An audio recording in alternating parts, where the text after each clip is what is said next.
So picture this. There are two men, both 75. One wakes up in the morning, goes for a walk, then meets his friends for coffee, then he plays with his grandchildren in the afternoon. The other one struggles to get out of bed. He takes multiple medications. He struggles to climb a single flight of stairs. Maybe he needs a nurse. Both have lived the same number of years, but their lives couldn't be more different. This is the difference between lifespan and health span. And here's a fact: the World Health Organization says that most people are unwell for the last 10 to 12 years of their life. We might be living longer, but are we living well? Are we living with health and with vitality? Longevity isn't just about adding years to your life. You might have heard this. It's about adding life to your years. This is Anshu Bahanda from Wellness Curated, and today we're exploring longevity. Not a distant dream of immortality, but as a practical science of living fuller, better, and stronger lives.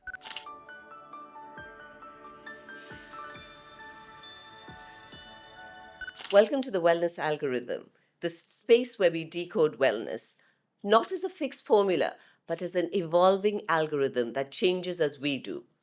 Today, we're diving into longevity, not just how many years we live, but what kind of lives we live. We know that you can reverse and slow down aging. People in the blue zones have done it. There's a lot of people who are biohacking who've done it. But what I want to do today is work with Dr. Darshan Shah, who's fantastic, who's coming in to have this chat with us on how we can help every single person build a longevity plan. And Dr. Darshan Shah is a surgeon, he's an entrepreneur, he's a longevity expert, and he's the founder of Next Health. I would suggest you look up Next Health. He's dedicated his career to helping people take charge of their health span, not just lifespan, but health span. And he blends deep medical knowledge with the latest research in wellness and aging. Before we jump in, can I request you to please subscribe to this? We give you these podcasts absolutely free. And if you don't want to miss the next episode, please do subscribe. Please do leave us a comment. Anshu Bahanda at Wellness Curated. Thank you. Welcome to the chat, Dr. Darshan Shah. Thank you for being here Yeah, with it's me such an today. honor. Thank you for having me. You're welcome. Now, I want to jump right into longevity. So, I want to ask you something. There's this whole paradox of aging, right? We've been taught, or at least I was taught when I was growing up, about aging gracefully. But then you have longevity where you're trying to slow down or even reverse aging.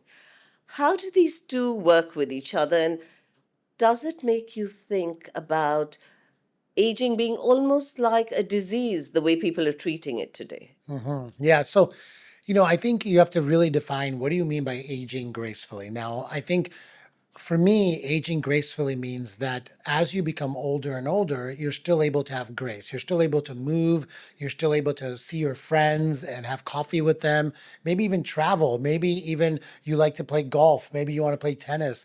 The problem with what's happening right now, however, is that people are living a much longer time, but they're becoming into a little old man or a little old lady where they need people to take care of them. Maybe they're a burden to their family. Maybe they haven't aged gracefully, so they are have some level of dementia. Maybe they are in a wheelchair. To me, that's not aging gracefully. No one wants to age and become a burden to their friends, their family, and not be able to enjoy life anymore. And so, really, longevity is the ability to add health span into those years. I think everyone would agree that you don't want to add years to your life if you're going to spend them in a hospital, right? Absolutely not. Absolutely. Let's add the health span back to our life so that as we're adding years, we can enjoy our life. Okay, now the other thing that I want to clarify upfront about longevity is this whole thing that people talk about nature versus nurture. So I come from a family where my dad, my granddad, my great granddad, and my great great granddad all passed away before they were 50. Oh, no. And if you look at both sides of the family, there's every possible illness you could think of. But I've had to work very hard to stay healthy, probably harder than your average person. But with God's grace, I'm fine. And I'm 56. So tell me, what is your view on, can you overcome your genes Yes, I think without gene therapy? yeah, gene therapy might be coming, right? So that's a really good question. Now, what was happening in the past is not the current or the future. And let me explain why. In the past, we had what we called risk factors. And one of the big risk factors we thought was our family history. Our family, like you said, your family died early of probably cardiovascular disease, heart attacks, maybe, you think? So yes, Yeah, yes, mainly yes. heart A lot attacks. of it was heart Right. attacks. And Yeah. especially in, Asians like ourselves, there's a very high risk of this. And when you have a risk factor, we don't really know what's happening inside your biology about why everyone is dying early from heart attacks. What is the actual anatomy of what's going on? Now, however, in 2025, we have the ability to look inside of your body, both at a cellular level, what's happening at your blood work, and also looking directly at your heart with scans. Okay. So in 2025, what we can do is we can scan your heart. We can see if you have cardiovascular disease. We can also check your blood test to see what are the cholesterol factors and inflammation factors and metabolic health factors that are causing the heart disease. And then lastly, we have therapeutics to stop heart disease and reverse it. Okay, so just like a car, right? Let's use a car as an example. In the past, you would just drive your car and eventually it would break down and then you wouldn't be able to fix it and you'd get rid of it and buy a new car. That's the way we were kind of running our biology in our bodies.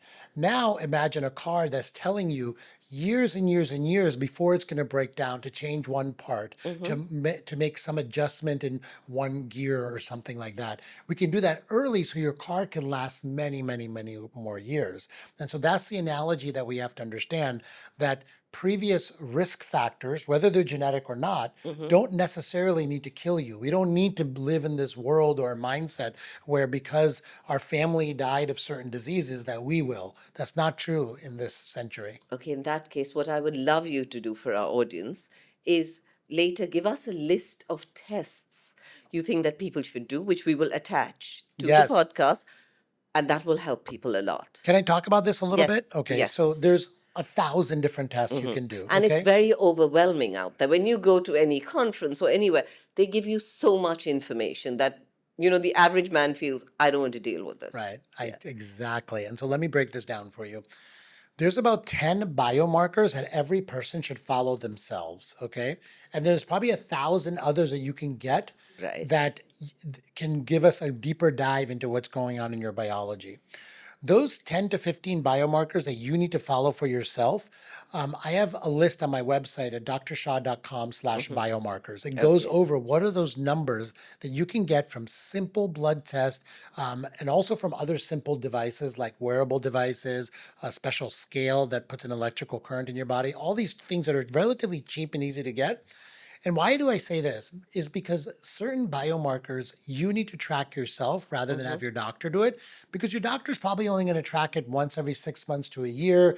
You need to be tracking these much more frequently. Okay. And then also, you're motivated to turn these biomarkers in the right direction, to put them in the optimal range before they become a disease. And I can give you some examples of that. And now, these other tests, like let's use cardiovascular disease as a example. They're tests that you might need to get from a doctor, that are ordered from your doctor, but you need to make sure that you're aware that they exist. Because a lot of times physicians won't recommend these tests because either they have kind of an attitude that, oh, let's just let them go, it's okay, they don't need to get this test. But you'll be more motivated to do these tests, right? Because you Right. want to make sure you're okay, so you have to push for them as well. Okay. Yeah, we'll give you both lists to put attached. Fantastic. Yep. And I'm going to attach these lists. So for those of you who are listening, you can get the list from our Yes, podcast. yes. Now, I also want to talk about all the factors that go into longevity. Now, most people, if you ask them, would say exercise and food. But of course, we know there's community, there's movement, not just exercise, but movement, there's hormones. So, will you very quickly give me the top 5 to 8 things that people should watch out for? Let's do it. And what do you think is highly overrated? Okay.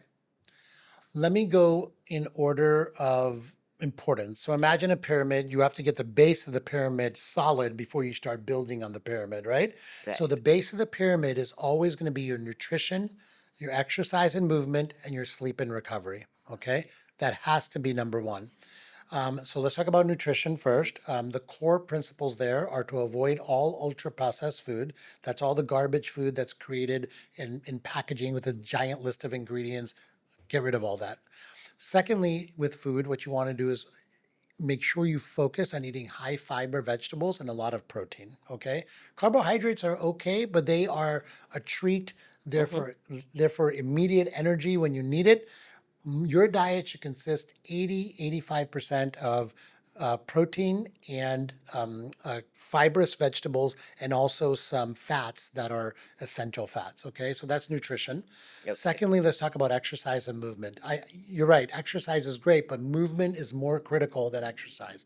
If you're not moving around every hour, Mm-hmm. and if you are not getting 8,000 steps a day, I don't care how much exercise you do, you're considered sedentary. Okay. And Mm-hmm. if you're considered sedentary, that's a massive risk factor for disease. All right. So make sure you're moving 8,000 steps a day, and every hour you want to get up and even take a 5, 6 minute quick walk, or, maybe do some jumping jacks. Right. Don't stay in one place for more than 1 hour. Yeah, All and I right. tell my team to put an alarm That's what I do every too. 25 minutes and Yes. walk around for 5 minutes. I Yeah, do the yeah. same Oh, thing. oh, Yeah. Yeah. We have it set to 40 minutes, but okay. yeah, 20 minutes is even better. Now let's talk about sleep and recovery. If you're sleeping well, that's Mm-hmm. great, but you don't really know that you're sleeping well unless you're doing some sort of wearable to track your sleep. I can't tell you the number of patients I see in my office that they say, I sleep 7, 8 hours, I'm fine.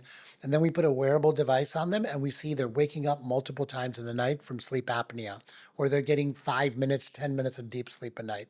So I'm a big believer in wearables, especially for sleep. I've been trying to fight that one, by the way. Yeah, The a lot of aura ring. people I keep do. fighting it I and fighting know, it, I but know. yeah, go ahead. And look, you don't have to wear it forever. Right. Even just a 6 week time period is a good amount of time for us to get some data. And you don't have to look at the data yourself. There are many health coaches, many doctors out there that will look at the data for you and tell you what to do with your sleep. Okay. Okay. Okay. Now, that's the base of the pyramid. Mm-hmm. Let's go up one level more. Okay. So you mentioned stress and community. I look at all of that as kind of brain health. All right. Mm-hmm. So, Mm-hmm. really making sure you're giving time to have positive interactions with people, staying off of social media as your primary method of having friendships, being out there in the nature, and making sure that you're understanding, like, when there's too much stress that's piling up and lasting a long time.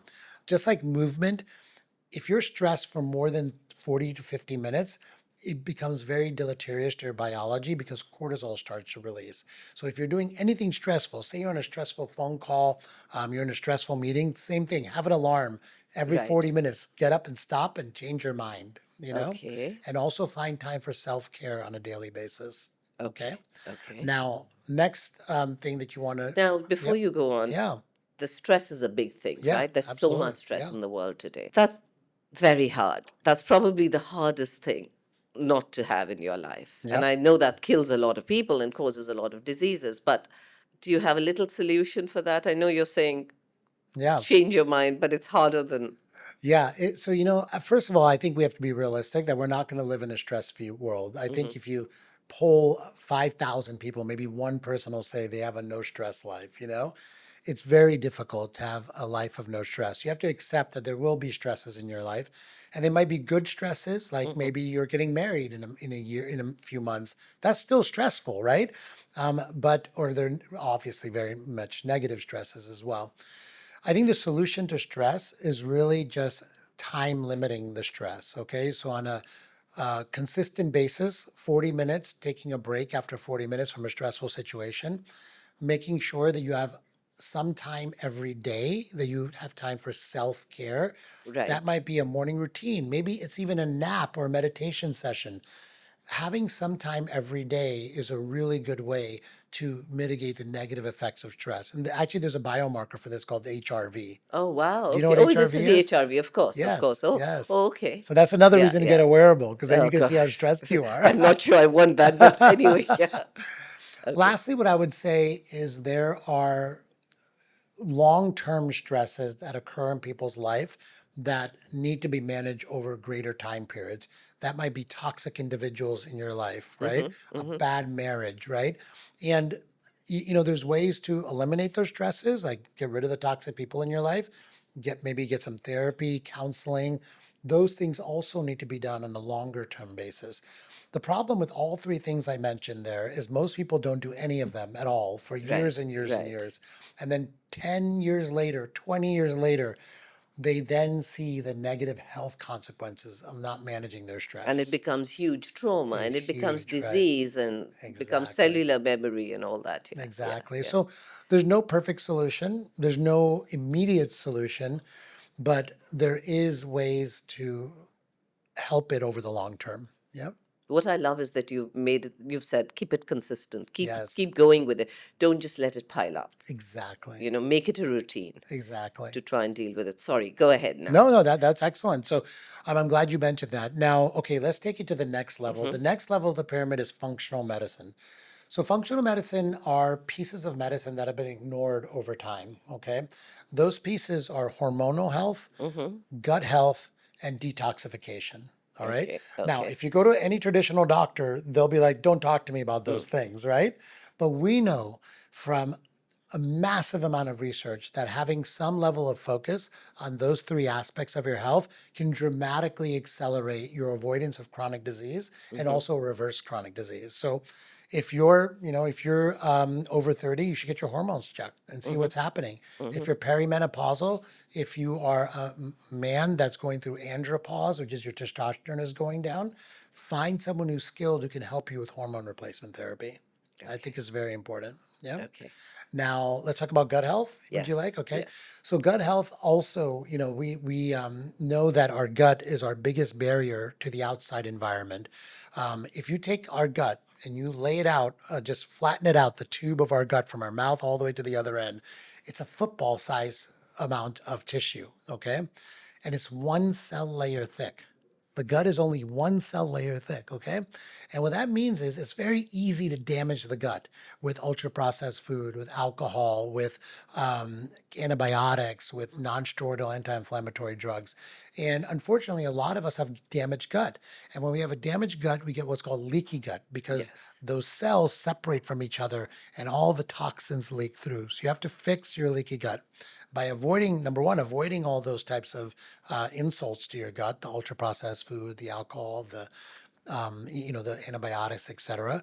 But secondly, there's ways to heal your gut tissue with probiotics, prebiotics, fibers, collagen, etc. And so getting some advice around healing your gut is also a good idea. So I'm a big gut person because Great. we did the other longevity podcast that we've done is with an Ayurvedic doctor on gut and longevity. So thank you for pointing that very important fact out. Yep. Go ahead. Ayurveda has a lot of great tools for gut Yeah. healing as well. And I think, it's often ignored in traditional medicine. So I want to say one more thing about the gut. Just Hmm. because your gut feels fine doesn't mean it is fine. Okay. So there's also tests that you can run for your gut health, like Right. food sensitivity test, Right. leaky gut test that will let you know just to check. Okay. Okay. Okay. All right. Which is there on your list on your website. Yes, So yes, it we're is going to there. get that Yeah, and you put will it get it. in our All it, notes. Yeah. yes, yes.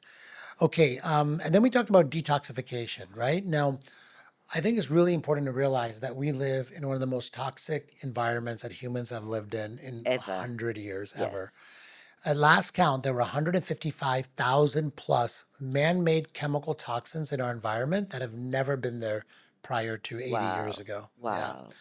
Now the problem with this is none of these have been tested to make sure they're safe. Mm-hmm. And in fact, we learn over time that they're not safe. Okay? So, for example, there are plastics that line every container of that we have, whether Mm-hmm. it's a tin can or a bottle, a plastic bottle, or even a paper cup. These plastics, they're called BPA and phthalates, they're endocrine disrupting, which means that they mess up your Our endocrine, endocrine yeah, system. Yeah. yeah, they mess up your gut. They're immune disrupting as well. So they damage your microbiome in your gut and then they turn off the healthy immune cells and people get autoimmune disease, they get inflammation. So, the key here is avoidance, making sure that you are actively avoiding your exposure to toxins. To me, Okay. detox is not like a protocol you do, Right. it's avoiding the toxins, right? That's interesting. Yeah. Okay. Because a lot of us, a lot of people my age now, go once a year to do a detox.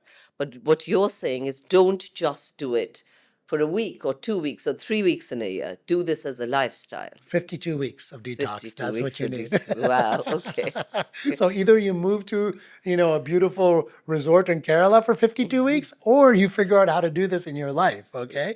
And the way to do this in your life is actually very simple. I'll make it easy for your audience. And do you know what the Pareto principle is? No, tell me. The Pareto principle, it's economists back in the 1800s made a principle. His name was Pareto, Italian guy. He said, look, if you look at everything humans do, there's 20% of the actions that move the needle 80% of the way, Right, right? right, So right. there's a few simple things that you can do that have a much outsized benefit. And then you can start doing like the more complex things, but you're only going to get less value from those, Hmm. okay? So I'm going to give you the Pareto principle of how to detoxify your life. And I'm going to break it up into 4 categories. Okay. Okay. Air, water, food, skin.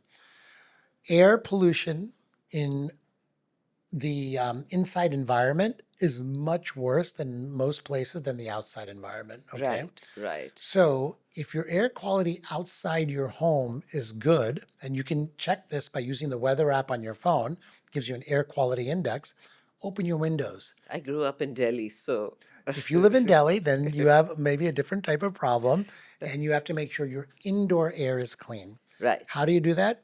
You buy a high quality air purifier for where do you spend the most time? Your office and right, your bedroom at night where right, you sleep. right. Those 2 rooms need an air purifier for both of those rooms. Now you've spent 16 hours a day in better air, right? Okay, Which is better than 99% of the people out okay, there, okay. okay? Water. Where do you get the most water from? Unfortunately, right now, most people get their most water from plastic water bottles. Yes, That is the yes, worst yes. place to get your water. Yeah. There are millions and millions of microplastics in water bottles. Unfortunately, in glass bottles that they sell you, the cap is Has plastic plastic. and it Yes, drips yes, those plastics into the yes, bottle yes. too. So it's a problem, right? So, how do we purify the water? You get a water filter or a reverse osmosis RO water system. filter. Yes.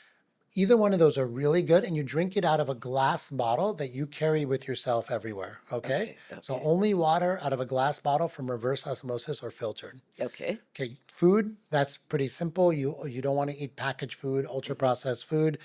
If you're buying produce, make sure it's organic or wash it really well in baking soda. That'll remove all the toxins that build up on top of food when it's being grown, things like glyphosate and other toxins like that. Wash it in baking salt. Very Yes, important point here. very important point, Okay, right? because I go to Viva Mea about Yeah. once a year, Mhm. and they give you the equivalent, something like baking soda, to drink every day with water to alkalize your body. So that's a very important point you just made. Go ahead. Yes, yes. And washing produce with baking soda and even a little bit of vinegar or apple cider vinegar, what it does is it's very effective at taking off the pesticides that are on produce. Okay. Okay. And lastly, let's talk about skin. So, many of us, women have an average of 14 different skincare products in their bathroom. Men also have an average of 9 skincare products that they're using. Oh wow. Yeah, Okay. so it's soap, it's shaving cream, it's hair products, it's gel for your hair, makeup for women, all of those things. 95% of those products that we use have toxic ingredients in them that have been untested. Okay. And these are really bad because you are lathering these on your body every single day, sometimes twice a day, right? And so, how do you know if your product is toxic or non toxic? Because there are many non Mm-hmm. toxic companies now. Yes. There's really good apps that you can use to scan the barcode of your products. One is called Yucca, another one is called Think Dirty. Those are the Okay. two apps that I Yaka found. and Yucca, think dirty. yeah, Yuka, Okay. and Yeah. Think Dirty, yep. Yuka. Okay. Yucca, Yaka. yep. Okay. And you can scan you can scan your product Right. barcode. Right. It'll give you a level, red, yellow, green, of how Right. toxic it is. But more importantly, it'll suggest an alternate product that is non-toxic. And I don't know about you, but like once I find something I like, I just keep buying the same thing over and over again, right? Yeah. So do this one time. You change your products one time. And guess what? Your skincare products are now non-toxic, and you're not putting all of these chemicals on you as well. And they do it for all global products. Like, a lot of people I know today are using Korean skincare and things like where you have no idea what it says at the back. So they do it for all global They products, right? they do it. Well I know known. they do it globally, but I don't know if you can't get all the products because Right, I feel right. like there's an infinite number of products Okay. now. Yeah, yeah, The critical element is if you can scan it and yeah. it's not in there, you have to either do your research and contact the company and ask them what chemicals you're using, et cetera, go on the website, or you just buy something Just buy another non-toxic. product. Okay. So Exactly. again, very useful information. Thank you. ChatGPT is excellent at this too. You can find your product Ah, on the internet, send the link on ChatGPT and say, is this toxic for me or not? There you go. okay. Yeah. Fabulous. Yes. And these are, like it might sound like a lot of work initially, but the reality is you only have to put in the work one Once. time and Yes, then it's yes, done. yes. And And if and if you're putting it in your body, it's like eating toxins. It's the same thing. The skin is the biggest organ, right? right, Yeah. right, exactly. If you would not eat your skincare product, you shouldn't be putting it on your skin as well, right? The other point I want to make is once you do it, whoever's listening to this podcast, once you do it for you, you also have benefits for your family because your family live in the same environment that you do. They'll have the air purifiers, the glass bottles, the filtered water, all of it. So, Okay. yeah, Fantastic. yeah. So we've come to almost the top of the Yeah, pyramid. we're getting to the top of the Okay. pyramid. Okay, the next thing you want to do in your life is once you have those basics covered, Hmm. then you can start getting more in depth. Okay, and when I talk about the next level of the pyramid, it is preventative medicine. Okay, so preventative medicine is using our current Western medical system in a much better way to not just treat disease, but to prevent it in the first place. So let me Hmm. explain. We talked about cardiovascular disease, right? Most people go to the hospital when they're having a heart attack. Yes. 50% of those heart attacks are fatal, right? But we have the technology to know how to treat heart attacks. We have the technology to diagnose why you had a heart attack. Mm, The problem is it's too much too late, mm, right? mm. So instead, use that same technology early, even though you might think it's too early, and understand where you stand. Okay, so for the heart, there's a scan, a CT angiogram. Hmm. This is being done in many metropolitan cities throughout the Yeah. All world, over the world. all Yes. over the world. Yes. Yes. If you have high cholesterol, you have early heart attack risk in your Hmm. family. Get the scan done. See if you have blockages. If you have blockages, you need to do something. You need to, of course, change your lifestyle, but you also should probably get on some advanced medication to stop and reverse the process. Okay. Okay. Okay. Let's talk about Alzheimer's disease. That's the number three cause of death in the world right now. Alzheimer's disease, we think that I might end up with Alzheimer's disease one day. I hope not. Hmm. But if I do, that's it. My family will have to take care of me. Well, hope is not a strategy to avoid Alzheimer's disease, right? So how do you avoid Alzheimer's? Number one, you want to reduce inflammation. You want to keep your brain active. You want to reduce stress, all of those things.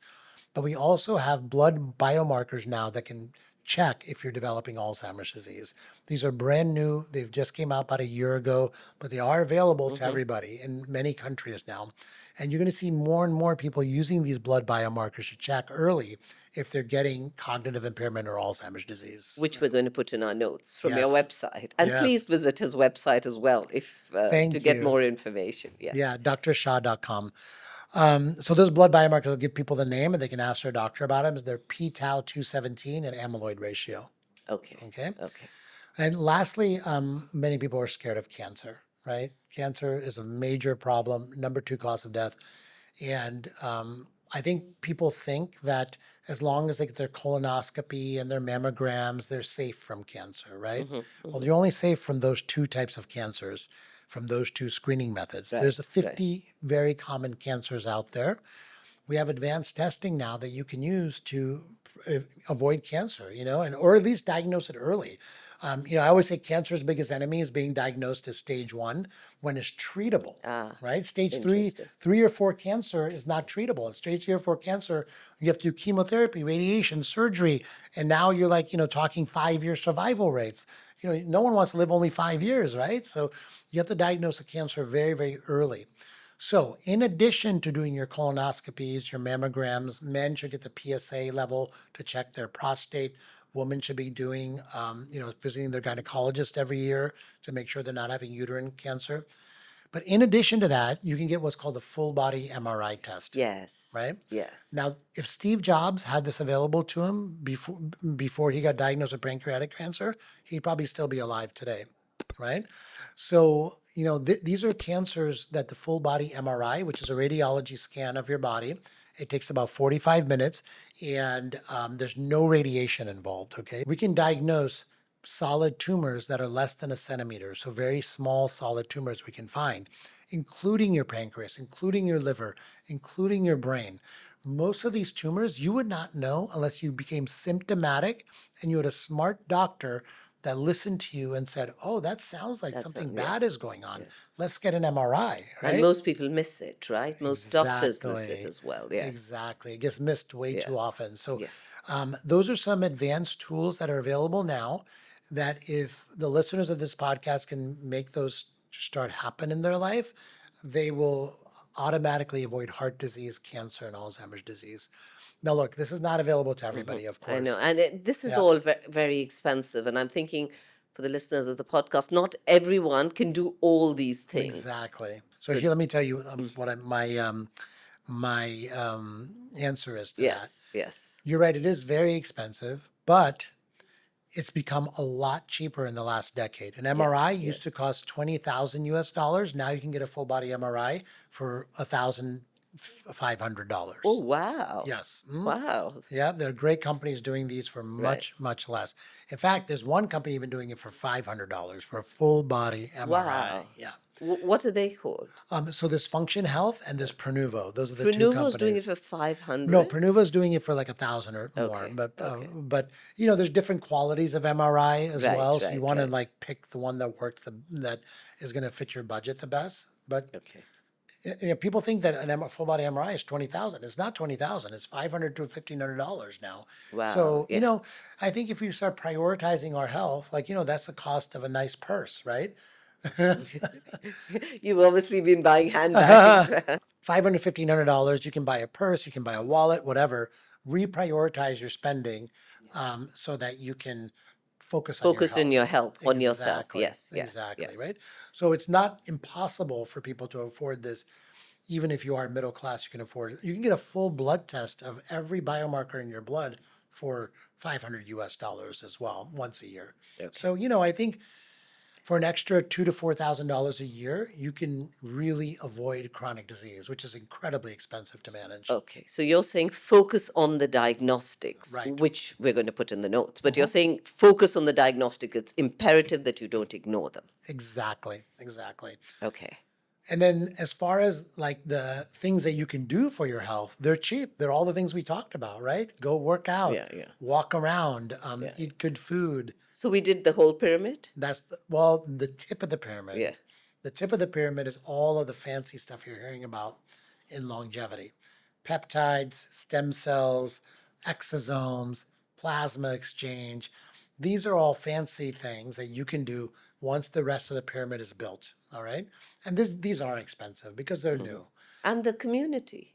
Yes. That's also Well, somewhat. yeah, yeah, exactly. Community is very important, but that's at the base of the pyramid. Okay, That's when we were okay, talking okay, about stress, and okay. community is a way to avoid stress. When you have community, you're replacing negative stress with positive social interactions. Yep. Okay, so now tell me, is there anything that people are talking about a lot which is highly overrated in longevity? Which, you'd say to people, don't waste your time or don't waste your money, don't do that. Yes. Oh, there's so many things right now. One of them is if you just look at any of the biohackers, their Instagram pages, they're doing all these things, right? Right. Now, biohackers are at the tip of the pyramid place, right? They've got the basics down, hopefully. They've got the middle of the pyramid down, hopefully. And now they're trying all this crazy stuff. For example, full body stem cell injections, whether or not you have pain, right? People are getting stem cells injected and they don't have any pain. And I'm like, what are you going after? They're trying to look younger and Yeah. feel younger and Yeah, be a biological age and all that, right? right, Yeah. exactly, right. And you can try those things if you are have a lot of money to spend. You've got the entire pyramid built, and you have an immense amount of time, Hmm. and you're willing to take on some risk. Okay, because these are not without risk. Okay, I think all those things in my mind are overrated, and because most people don't have the basics down. So they're doing all these things without getting the basics down. And that's the issue. Yeah, yeah. Yeah. You ask the yogis from the Himalayas who are Yeah. over 100 years old Right. what they do. They don't Right. do any of They this, don't do right? any of this. They Right. just meditate and connect. Yeah. So, yeah. Yeah. The thing I want to ask you about, every month there's a new longevity diet. And almost every season there's, if you don't do this, you're cutting short your life. So, what, according to you, is a good longevity diet to stick to? And what, according to you, you would say just stay away from that? That's danger. If someone gives you a named longevity diet, is Right. because they're trying to sell you a book or a product that you have to buy to understand that diet. Optimal diet for anyone is four components. It is no ultra processed food. So you just stay away, completely swear off ultra processed food as much as possible.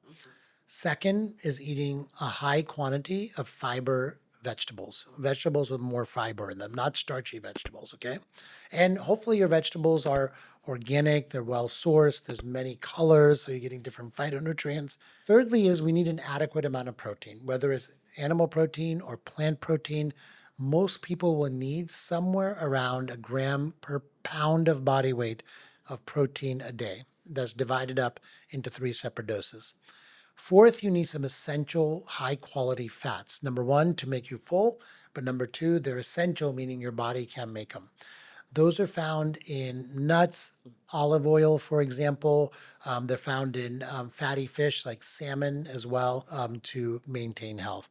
And that's it. You know, sometimes this type of dietary combination is found in the Mediterranean diet. Mediterranean, which wins every year, apparently. Yeah, 8 years in a row. But you know, the Mediterranean diet is it's really just a pattern of eating. Like it's not that everyone in the Yeah, world needs to eat yeah, Greek food. yeah, yeah. It's because it has the things I talked about. Yeah, because they eat seafood and they eat, they eat their fish, they eat their veggies, they eat beans. Exactly. Yeah. Exactly.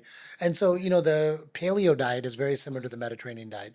In fact, the Japanese diet is very similar as well. So I think, you know, you can create the Mediterranean diet in any country of the world, you know? So, would you say that there is some diets that are dangerous, or and don't go near them? Because I know I've had friends who've done crazy, crazy diets where they'll only eat one kind of food, or they'll only eat cabbage soup, or crazy kind of diets. So Yeah. I've also had friends who've done like days and days and days on water. Yeah, yeah.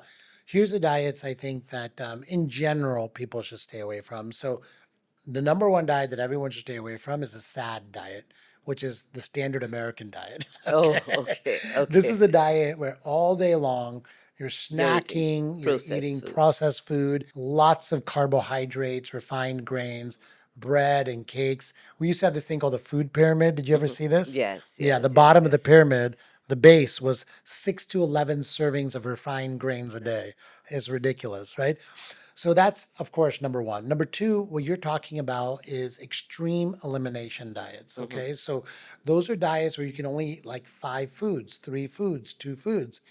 They are beneficial actually for short periods of time because when you eliminate everything else, you're eliminating ultra processed food. You might be eliminating foods you're sensitive to, etc.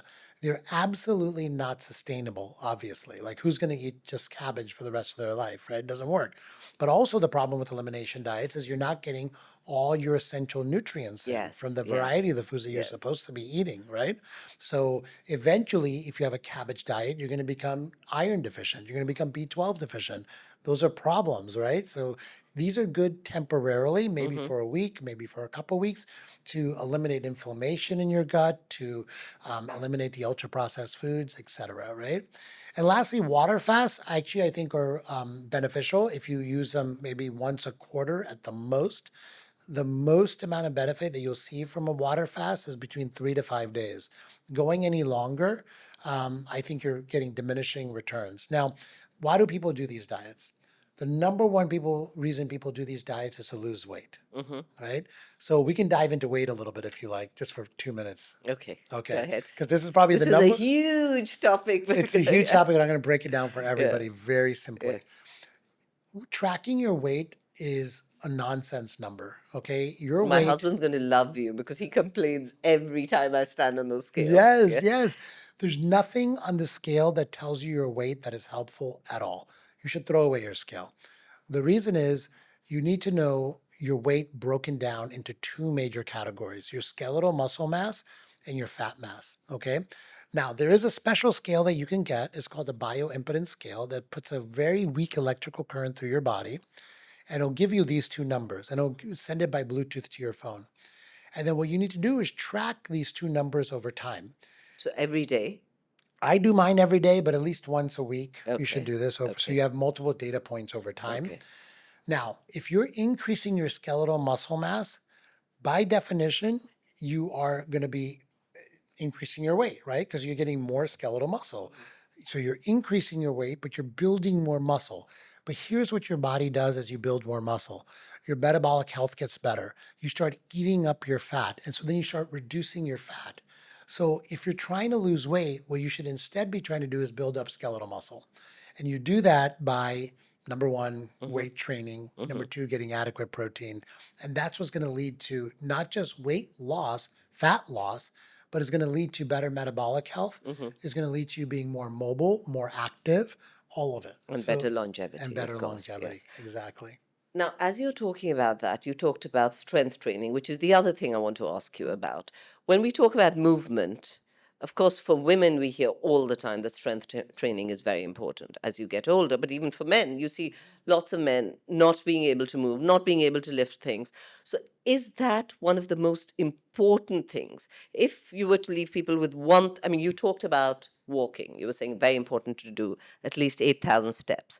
But the second most important thing in terms of exercise, is it Absolutely. weight training? I think so. Yeah, absolutely. Because if you're weight training, you're automatically going to improve your cardiovascular health as well, right? So if you only have time in the gym to do one type of exercise, I would do weight training for sure. You want to lift heavy weights, and it's very important to do it correctly as well. The correct way of doing this is to lift heavy weights. And by that, I mean, if you're doing a set of 10 reps, the last two reps should be pretty hard. Like you can barely do it. You might even have to stop at 8 or 9 reps. That's the critical element of strength training is lifting it as heavy as you Okay. possibly can. Okay. Yeah. And the other thing is tech. Now, I know that you believe in good tech and tech that helps you. So, tell me one thing which you feel is very helpful for people for longevity and something that could, again, be dangerous because there's so much out there and it's very confusing. I mean, I think the best tech you can do is the one that's giving you your data for your Mm-hmm. body because, we live in this world that we didn't have a lot of tech for Mm-hmm. our bodies Mm-hmm. before. All we had was a scale that would tell us our weight. And we assumed that as long as we're not overweight, we're healthy. And that's not true, right? So the best tech I think that's available in longevity is the tech that gives you your own data. So we mentioned wearable like Aura Ring or Whoop Band, Ultra Human Ring. There's all these companies that make these wearable techs. And secondly, the bioimpedance scale I already measured is a really good piece of tech. Third is a blood pressure cuff. Very easy. Right, right, These electronic right. blood pressure cuffs, you can get them also for, $10, $20. It'll measure your blood pressure. You should do this at home. Don't measure your blood pressure only once a year at your doctor. That's a problem. Okay. And then that's it. I mean, I think those are the tech Oh, so those are devices. the important ones. You wouldn't say, I mean, there's lights, of course, there's hyperbaric oxygen. It's all tech at the end of the day, right? There's all kinds of those. What would you say about that? And, I talked a little bit about Next Health and what you do in the Yeah. introduction. So, Yeah. So what I would say is a lot of that technology is also available to you for free. Like if you just go outside in the sunlight, you're getting great light therapy, right? However, some of the tech that we have at Next Health, for example, we call it the longevity circuit, is to mhm. get that last little edge. Okay. So we have LED light, we have hot cold contrast therapy, sauna, cryo, and then we have hyperbaric oxygen therapy as well. So this gives you that edge once you get the entire pyramid built up. And so we have people that come once a week that use all of that because it gets them more. A lot of people when they come to our clinics, we build up that pyramid over the course of like 6 months. We get them to a good place and like, what's next, Dr. Shah? And that's when we put them through our longevity circuit training, which is the hyperbaric oxygen, sauna, cryo, and the LED light. But tell me, you meet a lot of people, right? In a day, you advise a lot of Yeah. people. Is there something that you find really hard to stick to? What is your personal tough longevity hack? Yeah, I mean, I think the hardest thing that you can stick to is having a morning routine in your life. So I'm a big believer in having 30 to minutes to an hour every single day, preferably in the morning, that you I do just three focus on your health. hours. Amazing. And it's hard to stick to, It's right? very hard. It's Right? very hard. Because there's a lot of times that you just don't have those 3 hours. So then hopefully you have like an hour routine as well that is like a compressed routine. So I only have like 50 minutes to an hour every morning, but I also have like a 15-minute compressed No, routine. but it's also a lot of it is just a slow morning. I like a slow Yes, start. So it's that's not amazing. necessarily doing something, it's Yes, just being yes, in that the too. morning, which Yeah. I find very important. But in terms of your personal longevity mantra, so you said morning routine, is there any principles that you want to leave people with as the last answer you want people to go away with? Yeah, I mean, I think there's so many things, right? But I'll just tell you, my morning routine comprises of three aspects. One is physical activity, two is mental activity, and three is like a spiritual activity. And if you can get those three checked off first thing in the morning, you've already won the day for the most part. Fabulous. Yes. Thank you. Now we're going to do a very quick rapid fire round. Okay. So tell me myth or truth and why. One quick sentence as to why. Fasting extends lifespan. Myth. And that's because most people are not fasting the correct way to extend their lifespan. And there's also not a lot of studies around this. Thank you.